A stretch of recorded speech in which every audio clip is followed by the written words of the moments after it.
Hey everybody, happy Thursday. Thank you for being here with us on Northern Life today. After Tuesday's 84-degree weather, I think, in Canal Park. Holy cow, I've just been in a rut with this colder weather that we have been seeing. Colder in relative terms. It's just by the lake. Feels good, yeah. Right? I know. It's crazy. Nicer up on the hill. Yes. But I'm excited, counting down the days now until we get back to the 80s. Hopefully it won't be too long, because that summer feeling was so nice. There were so many people on Park Point. Yeah.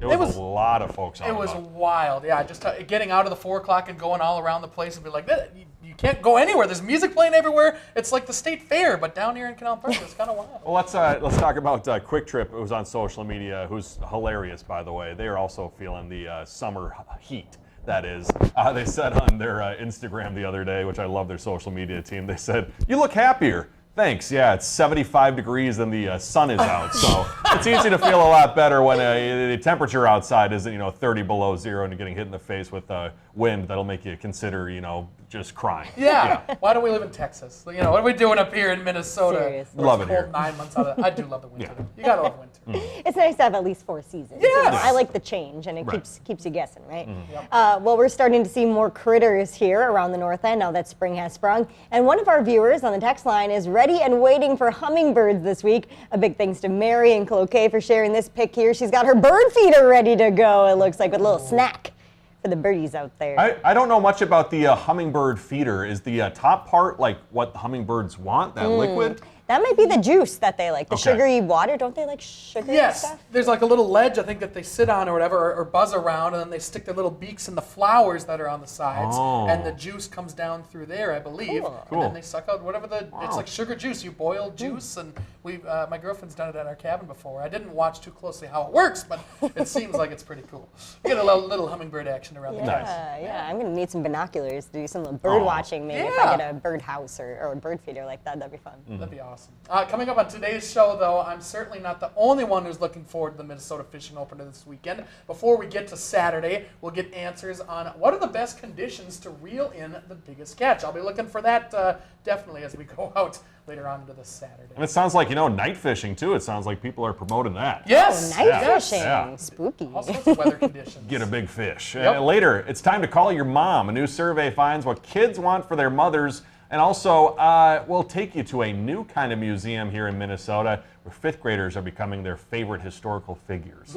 But before then, new research reveals that Gen Z is driving distracted, sadly, but perhaps not in the way you would expect them to be distracted. The survey from insurance company Lemonade found that while younger generations are using tech in smarter ways while driving, Gen Z is more likely than other generations to be committing these driving sins. In the past year alone, 54% of them admitted to eating while driving and were also more likely to drive while tired and have a heated argument with someone else in the car. And then finally, they were most likely to let a pet sit on their lap while driving. Oh my gosh. What is this video too of a what is that? It's the Gen Z. I found Gen Z drivers out there. That's a 4-year-old kid. They get younger and younger. They look younger and younger each year. Oh, that's so Yeah. funny. Yeah, I always get a little nervous when I see people out there with like a dog on their lap, and obviously my dog Harry is way too big to be sitting on my lap. But I can only imagine, even if you had a little one, that like turning around and they're like moving, that would be hard. It's a whole nother variable that Yeah. you just don't want to deal with while you're driving. Yeah. I got a Quick Trip sandwich on my lap sometimes, and sometimes that's not safe. Yeah, that's not safe. So maybe don't drive with a pet on your lap. Sauce dribbling down. Yeah. More new data shows just how much people love their pets. A poll of 2,000 cat and dog owners by Talker Research found that 56% of people believe their animal has saved their life in some way. That same percent say they would be willing to shave years off their lives if they could add them to their pet's lifespan. Almost all pet owners report daily mental health benefits from their pets, saying the companionship makes them feel needed and gives them support. I definitely feel this way about my 2 dogs, Harry and CJ. They're just the best. And, I feel like I would go home after work before I got Harry, and I would just, sit and watch TV a lot and, maybe not get out and go for a walk. But Harry has, given me that excuse to get outside, go do something, take him on the lake walk. So it's just been so fun. And I agree with everything they said in that article. And a friendly face too. Yeah. Yes. I mean, sadly, the other part of that is like, the most I've ever cried was when our family dog passed away. And man, It's such a tough day. So dogs and pets out there, incredibly important. Very true. Hey, for the dog owners too, listen up. Dinner time is apparently getting a little dramatic in your household. A new survey from Just Food for Dogs finds nearly half of dogs out there have a mealtime ritual, like barking, dancing, or even a little full body wiggle.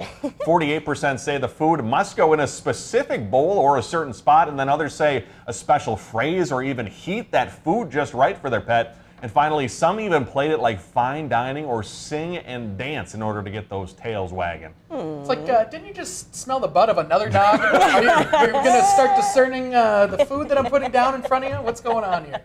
Yeah, CJR is a chocolate lab, our dog, and it does not matter. He could have his food on the floor. He could have it in the dirt. It could be in his bowl. He'll eat it all the same, just as fast, too. He's such a fast eater. It's crazy. My Uncle Bob, his dog Luna, a very cute dog, but she has to hear him say okay before she can eat. So That's a she's good waiting dog. there drooling, and they'll say like Oklahoma and things like that, but she won't take it. Wow. She waits for okay. That's a very smart dog. Very impressive. I love the dogs that dance around or do like the spin. Some of them Or spin pray. around. Some of those Or dogs pray. Yeah, oh, it's so cute. Walmart is starting to build what they're calling their stores of the future. More than 650 locations are getting big updates this year.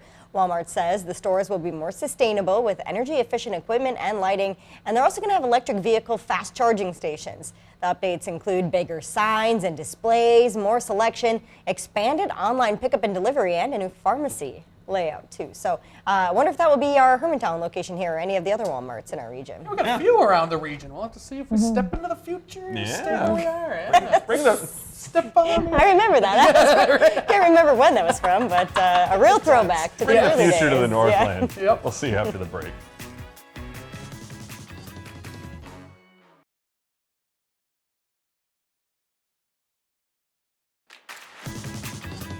Welcome back, everybody. You guys ever been to the city of Bemidji, Minnesota? Yes. Great Yes. city. Yeah. I believe the start of the, am I wrong, the start of the Mississippi? It's somewhere up there. I think Itasca. It's like city Itasca. of Itasca. I think Yeah. is, yes, I Well, believe. that's good geography, Hunter. Thank you. Yeah. Thank you. Yeah, I'll have to look it up. If I got it wrong, I do apologize. But Bemidji, Minnesota, well known for their giant statues of Paul Bunyan and Babe the Blue Ox. And apparently, Paul Bunyan's getting a little repair work done. The city says he'll be back to his giant self after his little heart operation that they called it online. They're making sure make sure he looks good for the future photo ops. When folks visit the great city of Bemidji, Minnesota. They're not doing like a quadruple bypass. No. Hopefully not. I think they got to do it kind of almost looks like fiberglass or something that they got to figure it out. Sure, Yeah. okay. Wow. Godspeed, Paul. Yeah, right, seriously, yeah, recover quickly, my friend. That's one of the big staples of Bemidji, Yeah, so hopefully that stays up for many more years to Hopefully come. got a big bed for bed rest. There we go, yeah. And Babe is there licking you on the, whatever, Keeping licking your him hand while company. you're resting. Waiting for the mealtime ritual. Yeah, there we go. What a good dog, that Babe. Good Babe ox. the blue ox. Babe the blue dog. Anyway, we're just 2 days away from the Minnesota fishing opener. But before you drop a line, we learn what makes for the best fishing conditions thanks to Jeff Wagner. Chilly, gloomy, and windy could explain why boaters left Lake Minnetonka alone last Friday. Not ideal for an enjoyable day on the water, unless your mission is fishing. I mean, this is a great day. Overcast, windy. Jason Ortberg would agree. If I had to pick a day, this is about what I would pick. He owns Tonka West Guide Service. What are the best conditions for fishing? For fishing, you want cloud cover and a little bit of wind. Wind makes the water choppy and harder for fish to see your boat. Cloud cover prevents the sun from casting your boat's shadow on the lake floor, another clue for fish to keep their distance. How does temperature fit into this? And this time of year, you want it to be steadily coming up as, our season progresses. By the month of May, Ortberg says Lake Minnetonka's water temperature rises into the 50s. As we get into the 50, they're starting to be done with that spawn. They're moving out of the creeks and their spawning areas. And they're extremely hungry and looking for bait to eat, and that's why it's so good at opener. Are you the type of person who will get out there at 3, 4 in the morning ever? It really depends on what I'm fishing for. If I'm fishing muskies, yeah, I want to get up early. What's the best time of day to get on the water? For walleyes, you're going to want to be at those low light periods. That means starting an hour before sunrise or just as the sun sets, the ideal bite windows for walleye. Would midnight work? Yes, and you'll see a lot of guys out here at midnight, 12:01. You can start walleye fishing. You'll catch a lot of fish after dark, and people can be surprised by that. Can rain hurt or help the condition? I usually do better. I think it's the pressure change with the weather, and then also, again, we got clouds and you got wind and things are changing, and that gets them moving to start feeding and stuff. If the change in weather conditions is gradual, drop a line. But if it is abrupt with huge temperature or air pressure swings, Ortberg says to wait a day for the fish to get acclimated to the changes in the water. I like to see consistent weather. What's the least ideal day? 80 degrees, no clouds, and dead, flat, calm lake. That sounds like a perfect summer holiday weekend on the lake. Sure, the bite might be low, but the vibes will be high. Fishing's more about getting out there and having fun than catching the fish sometimes. With photojournalist Jose Pascual, Jeff Wagner, WCCO News. So Hunter, what do you look for when you fish? Cloudy skies, definitely always. I mean, rain is not out of the question for something that's horrible for the fish, you know. And there's certain wind directions. I haven't gone fishing enough to figure out exactly which wind direction is right but what I've always heard is winds out of the east, fish bite the least. I don't know if that's true or not. That's a fun rhyme. Right? It's a fun little rhyme there. My dad, who used to be a huge muskie fisherman, went out at midnight. It was after midnight out on the St. Louis River and caught the biggest muskie of his life. Oh, wow. And so, you know, going after sunset, around sunrise, or after dark, fantastic time to do so. So, Cool. yeah, very cool. You got a favorite fish to eat? Probably walleye, if I had to say. Walleye is Yeah, pretty good. love walleye. But northern, if you cut them right, you know, you can get all the bones out, and it's very, very tasty. So, yeah, Interesting. get a fish fry out there while you can. Good All right. stuff. Well, best of luck out there this weekend. Tight lines, as they say. Yes. Well, a famous Minnesota product is now out with a Disney twist. Spam has announced an unexpected partnership with Disney, featuring limited edition cans ahead of the live-action release of Lilo and Stitch, which is set to hit theaters on May 23rd. I did not know that was coming out. That's cool. The live action, of yeah. Lilo Yeah, and Stitch. Very neat. The Hawaiian-themed Spam cans aim to celebrate the state's deep-rooted love for canned meat. Yeah, Hawaii folks love the Spam. So good, and Yeah. it's based here in Minnesota, of course. Don't know if many people out there know this, but one of our former reporters, Mitchell Zimmerman, now works for Spam. So I wonder if he got to contact somebody from Disney that'd be and cool. work out this deal. Wouldn't that be cool? That'd be awesome. We'll have Oh to my follow up gosh. with them. That'd be real neat. Yes! Oh, that'd be super awesome. Well, hey, on the other side of food, Panera Bread has some new menu items which have inspired a new accessory. It is Panera's limited edition croissant clutch. The bakery company calls the purse the it bag of the season, inspired by Panera's new croissant toast sandwiches. The product is sadly sold out online, but you can request to be notified by email once it's back in stock. Shipping is expected to begin in August, and no word I saw online of a price for the bag. I was envisioning it looking more like a croissant, but that's actually not a bad looking bag. That's an okay Looks bag. nice. If it's a real croissant bag, it should fall apart when you're taking it out and about, you know. Very flaky. Flaky pieces everywhere. Just be an Buttery, absolute mess. too. We'll give a shout out to all the great Northland moms when we come back.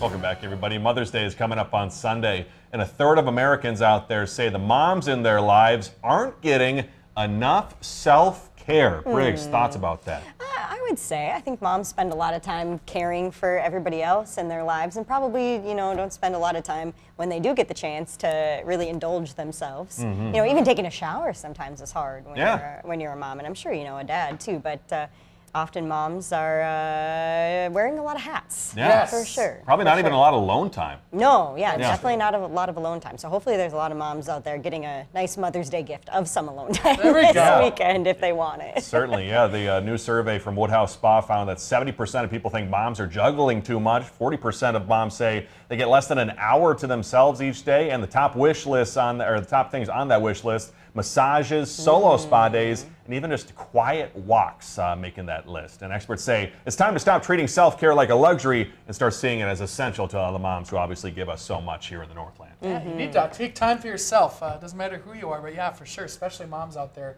as we go into this weekend. Maybe we won't even let you do the show on Monday, Briggs. Maybe we'll just say, There we go. have the time off. Take it off, Briggs. Sit down in my chair and just eat my lunch. So please don't speak to me. Everybody be quiet. Oh, well, down in Mankato, Minnesota, students at an elementary school there got the chance to become figures in a living wax museum. It's part of a biography project with a twist. We get more from our sister station, KEYC. We read the whole book, we do some online research, we type a report, we make a timeline of their life, we create a button so that people can come and press the button and have them talk. Frida Kahlo was famous for being an artist. With the kindergartners, they press it, then walk away. There's always some familiar faces. There's athletes that kids get excited about or famous singers. I'm a really big baseball fan and I just love sports. I want to learn how to play tennis. I choose Frida Kahlo because I love to celebrate my culture in Mexico. And it's just different than just writing a paper. They get to make a poster and show their artistic side. They get to dress up, practice some public speaking. I feel like incredible to share everybody here. It feels good because I never really got to do this in life, so it's kind of new to me. It was just cool having the experience for people getting to talk to. But it does get exhausting when you keep having to say it, but it's fun. Some new faces they can learn about. I learned that she doesn't really care how she looked like, that she stands for herself. She just walked away from the people that was being rude to her. I did not know she got divorced, and I did not know she was still alive. By the time they're done today, they probably will have said their speech about 30 or 40 times. Probably a minimum of 25. At the start, I had to look at my note card. Now I can just say it and memorize. How cute was that? Oh my gosh, I love how there was some athletes in the mix, some artists, authors, all kinds of different people. Everything. Yeah. Yes, that was awesome. You guys remember some of your history projects you had to do back when you were kids? Ooh. I did one on Walt Disney, actually. Really? Yeah, I dressed up as Walt Disney. Wow. Yeah, too. I wore a suit and stuff. Like a yeah. mustache or something? I believe I did. You Yeah, Mickey it was and Minnie with yeah. you? I feel like this was 5th grade or 4th grade that I did it too. Now Aw. I think about it, so it There's must gotta be be. around that time. Is there a picture somewhere? Possibly. Let's get that picture going. Jill, if you're watching, find us that picture. Pop it up. The other funny part about that is, like, some people obviously, maybe like J.K. Rowling, whoever, Oprah Winfrey. There was that young man in the back, young kid. It was Ernest Shackleton. I had to look up who that was. It was like an Irish explorer from way back in the day. I think did a lot of exploring around Antarctica. So He was committed. He was committed to Ernest Shackleton. Yep. Yeah. Good on you kids down in Mankato, Minnesota. Hey, a jam-packed show coming up tomorrow. We'll tell you more when we come back.